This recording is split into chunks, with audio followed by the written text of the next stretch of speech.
हाय दोस्तों, आपका स्वागत है हमारे यूट्यूब चैनल पर। यह LRTF मतलब लॉन्गेस्ट रिमेनिंग टाइम फर्स्ट का थर्ड क्वेश्चन है। तो चलिए इस क्वेश्चन को सॉल्व करते हैं। तो सबसे पहले रूल देख लेते हैं। सिलेक्शन क्राइटेरिया क्या है? बर्स्ट टाइम है। Mode of operation pre-emptive.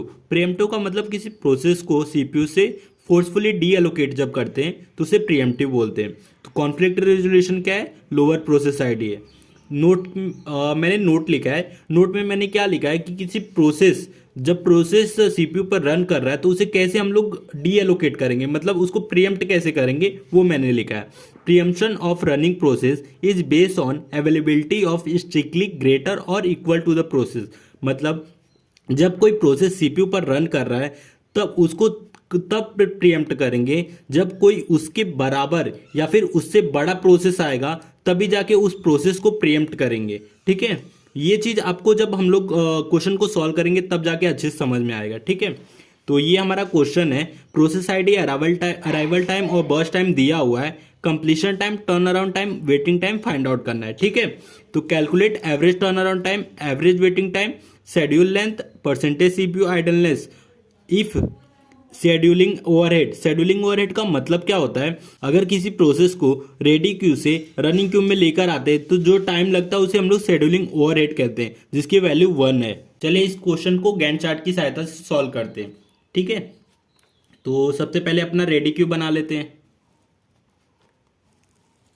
ये हमारा रेडी क्यू और ये हमारा सीपीयू। ठीक है, एट टाइम जीरो पे आप देख सकते हैं दो प्रोसेस रेडी क्यू में आ गए, P1 P2। ठीक है, P1 P2 और उनका बर्स्ट टाइम क्या है? 4 और 3। ठीक है, तो हम लोग किसको सीपीयू में लाएंगे? जिसका बर्स्ट टाइम सबसे ज़्यादा है। तो P1 का बर्स्ट टाइम 4 है, इसलिए P1 पहले आएगा रन करने के लिए। लेकिन जब रेडी क्यू से सीपीयू में लाएंगे तो सीपीयू में लाने को हम लोग शेड्यूलिंग ओवरहेड कहते हैं।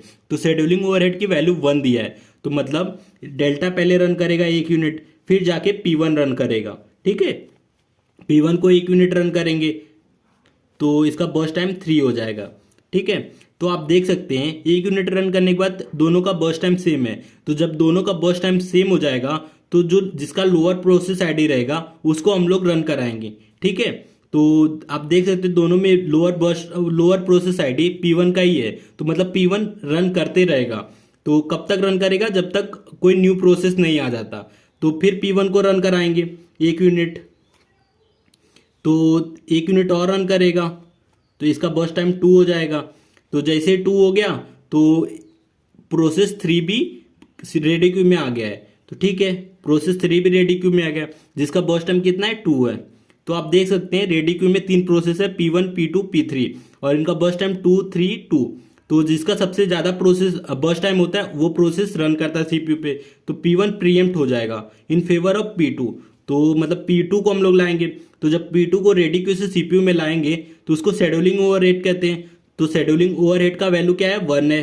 ठीक है, 1 यूनिट शेड्यूलिंग ओवरहेड ले जाएगा, फिर हम लोग P2 को 1 यूनिट रन कराएंगे, तो P2 1 यूनिट रन करेगा 5। तो ठीक है, 1 यूनिट रन करने पे अब इसके बाद आप देख सकते हैं P1 P2 P3 तीनों का बर्स्ट टाइम सेम है, तो सबसे लोअर प्रोसेस आईडी को हम लोग रन करेंगे। तो ठीक है, P1 को हम लोग सीपीयू पे लेकर आते हैं। जब रेडी क्यू से सीपीयू में लाएंगे तो सबसे पहले जो शेड्यूलिंग ओवरहेड रहता है वो आएगा 1 यूनिट। ठीक है, फिर P1 आएगा रन करने के लिए। P1 कितने यूनिट रन करेगा? 1 यूनिट। ठीक है, 7 हो गया। 1 यूनिट रन करने के बाद आप देख सकते हैं इन दोनों का बर्स्ट टाइम सेम है, P2 P3 का। तो जो लोअर प्रोसेस आईडी रहेगा उसको लेंगे, तो फिर P2 को लेंगे। तो P2 को लाने से पहले पहले उसका डेल्टा वैल्यू, फिर P2 आएगा। P2 1 यूनिट रन करेगा तो इसका भी बर्स्ट टाइम 1 हो गया।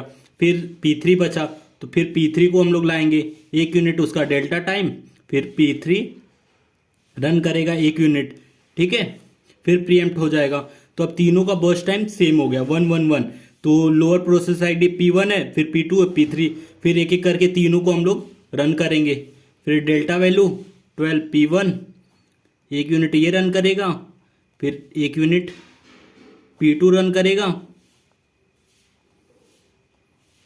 फिर 1 यूनिट P3 रन करेगा। ठीक है, 17 यूनिट तक। तो हमारा एक एक करके तीनों प्रोसेस रन हो गए। तो P3, P2, P1 तीनों का एग्जीक्यूशन कंप्लीट हो गया। अब सबका कंप्लीशन टाइम लिख देते हैं। P3 का कंप्लीशन टाइम 17 है, और फिर P2 का कंप्लीशन टाइम 15 है, P1 का कंप्लीशन टाइम 13 है। ठीक है, टर्न अराउंड टाइम क्या होता है? Completion time minus arrival time. तो 13 माइनस जीरो 13 होगा, 15 माइनस जीरो 15 होगा, 17 माइनस 13 कितना होगा? 14 होगा। ठीक है, वेटिंग टाइम का फॉर्मूला क्या है? Turn around time minus burst time plus input output burst time. तो इनपुट आउटपुट बर्स्ट टाइम है नहीं, तो turn around time minus burst time.